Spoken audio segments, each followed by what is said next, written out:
Hey guys, Gene here from the BSP Wrestling Show, here to bring you guys my WWE Extreme Rules 2017 review and reactions. I'm going to be honest, for the most part, I like 2 matches tonight. No, well, 4. Okay, but the finishes for some of these and some of the booking for some of these were weird.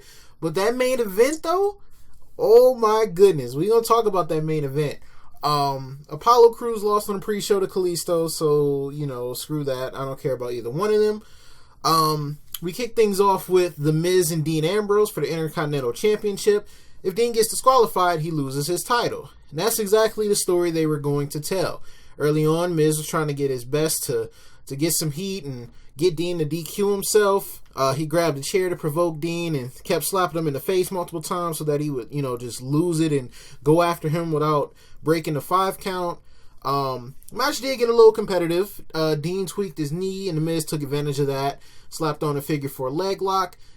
Dean got out of that. They wound up fighting. Wound up on the top rope. Dean slipped out for a power bomb, and as he did that, Miz took the turnbuckle cover off, and Dean was going to throw him into the turnbuckle, which would have resulted in a DQ, but instead he stopped, and then Miz wound up hitting the Daniel Bryan running knee to the face. Only got the 2 count. Miz proceeded with the yes kicks, and on the final one, Ambrose countered and locked him into the figure 4 leg lock, as he got put into that earlier. After a little bit of an exchange, Miz got the Maurice to slap him, and the ref was going to DQ Dean, but instead he saw right through their plan and kicked Maurice from out of ringside or whatever. Then Maurice was still distracting the ref on her way out. Miz threw Dean into the ref, who was kind of like leaning out of the ropes, and it was John Cone once again, and he almost died once again. And, you know, he was going to DQ Dean one more time because, you know, he thought Dean was just attacking him. But while he's trying to get the ref to stop, Miz hits a skull crushing finale to pick up the win and become the new Intercontinental Champion. And the title is finally back on the Miz where it belongs. He is a 7-time Intercontinental Champion. I believe that's a record. I'm not sure. Maybe he tied the record or whatever. But he's finally IC champion. The match was alright. Wasn't a bad match. The stipulation was just stupid, but I guess they did the best with what they could, or with what they had. And that was a good decision to put the Miz, put the IC title back on the Miz. So, good booking there. Bayley had a little promo about her match with Alexa Bliss. She says Alexa can think whatever she wants. The segment last week was terrible, and Alexa doesn't know her, and she studied Tommy Dreamer and Sandman and a few other people, and said that she even went and saw Wonder Woman, so she's more focused than ever. She wants to inspire people, and she doesn't really want to hurt people, but she'll do whatever it takes. So she's ready for the Kendo stick on a pole match. So now we got Noam Dar and Alicia Foxx versus Sasha Banks and Rich Swann. Rich Swann got a pretty good pop because he was in his hometown of Baltimore. Match was okay. I guess they did the best with what they had as well. Sasha and Alicia pretty much went at it for majority of the time.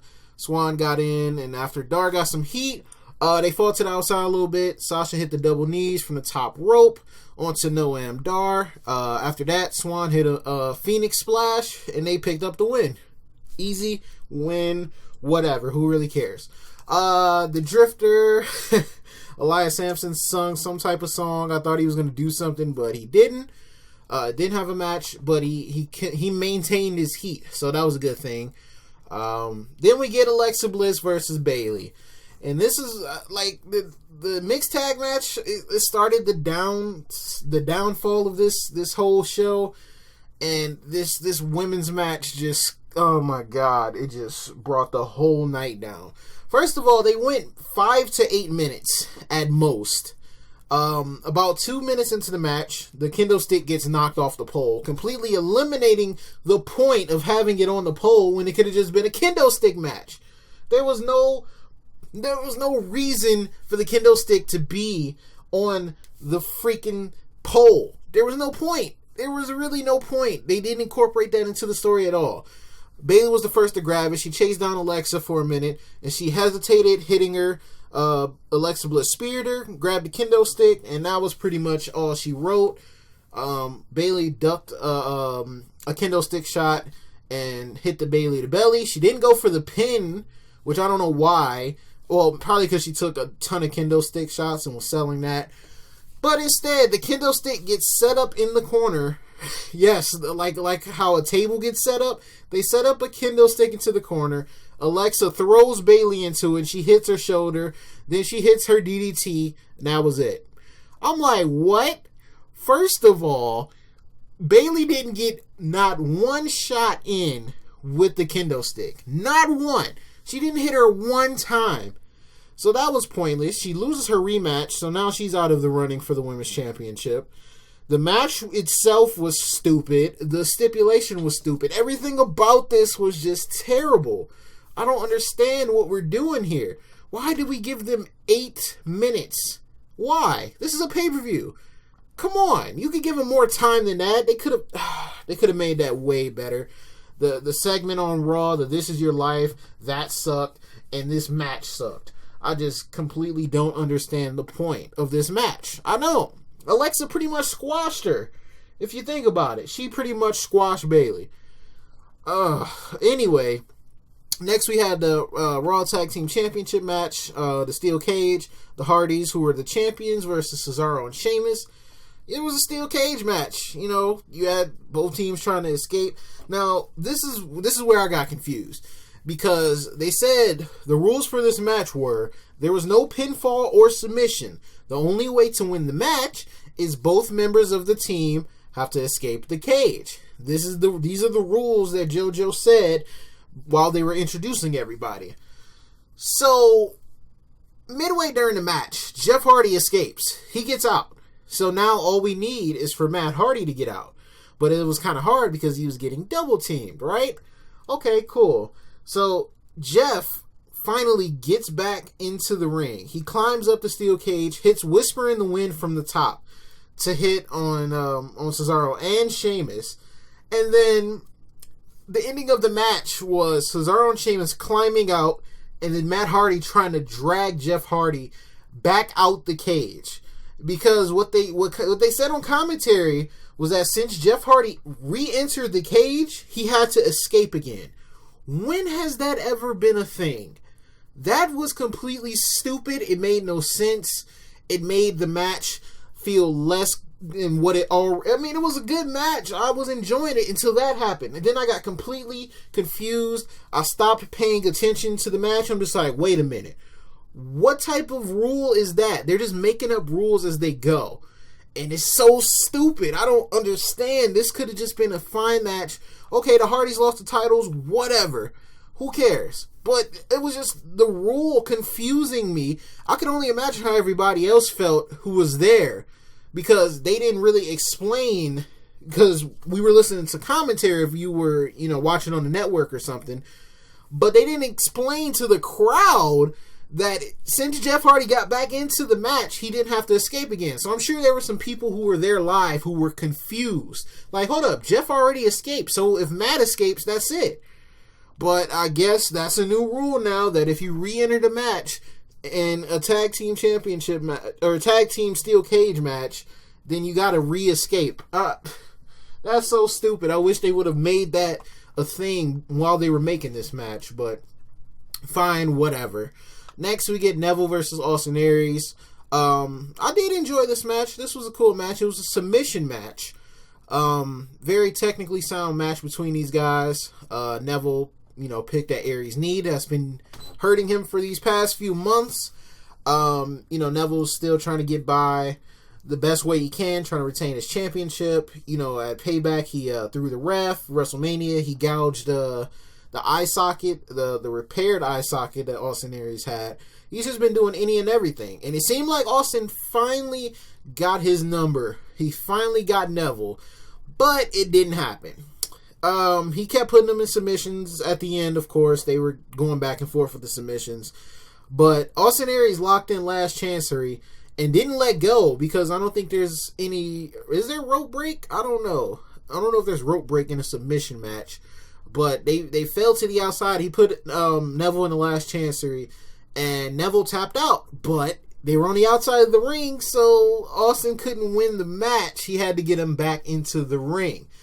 So after a few attempts getting him back into the ring, Neville, when one guy's on the apron, one guy's in the ring, he just fell down, hit his head on the ropes. Austin Aries went for a suicide dive, completely missed, smacked into the barricade. After a short count by the ref, Neville got him back into the ring, went for the red arrow, hit it, landed on his back. He didn't land on his front side, he landed on his back, and then he locked him into the rings of Saturn and picked up the win. So I'm guessing Aries ain't winning that belt no time soon, because Neville won that pretty, I wouldn't say too clean, but he won clean in the end. He tried dirty tactics, but he still made him tap out fair and square. So, Aries probably is not going to be the Cruiserweight champion. But whatever. That's what we done with all of this, the rest of this crap. Let's talk about this main event. This main event was great. Did it save the show? No. But it was a very, very entertaining match. They went about 45-50 minutes. The Fatal 4 or the Fatal 5-way for the number one contendership for the Universal Championship. Roman Reigns versus Finn Balor versus Bray Wyatt versus Samoa Joe versus Seth Rollins.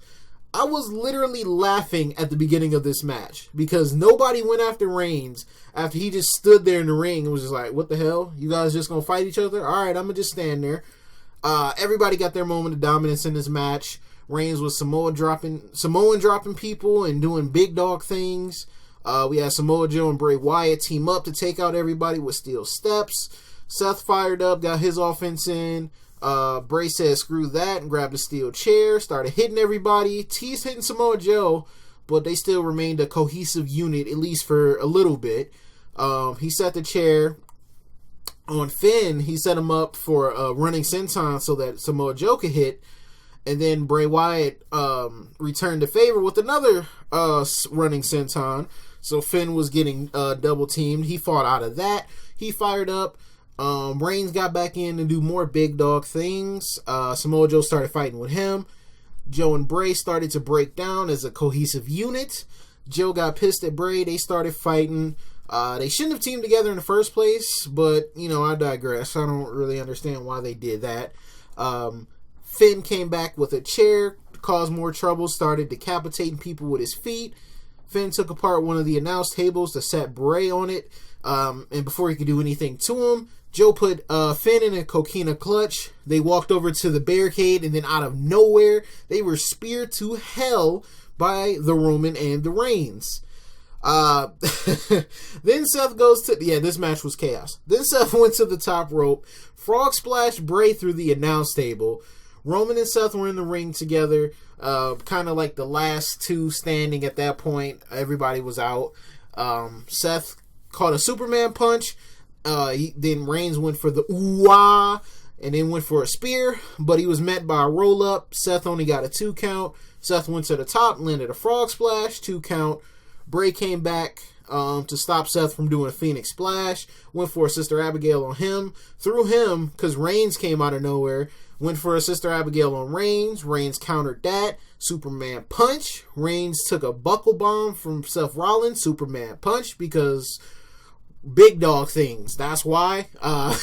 Finn came in, caught a Superman punch, and then hit a sling blade on Reigns. Hit the drop kick to the corner. Hit the coup de grace. Went for the 1, 2, 3, but Samoa Joe comes back into the ring, locks in the coquina clutch on Finn Balor out of nowhere, and Finn Balor passed out, and it was over. Samoa Joe is number one contender for the Universal Championship. Now, is he going to win it? No, because he has to face Brock Lesnar. But still, this is a different matchup. We haven't seen this. It's a believable matchup. It's not just like Brock Lesnar completely out-heights his opponent. He has somebody that can legitimately go toe-to-toe with him. So that's fine. I'm okay with this. People are probably going to be mad. They wanted Finn to win, but Finn versus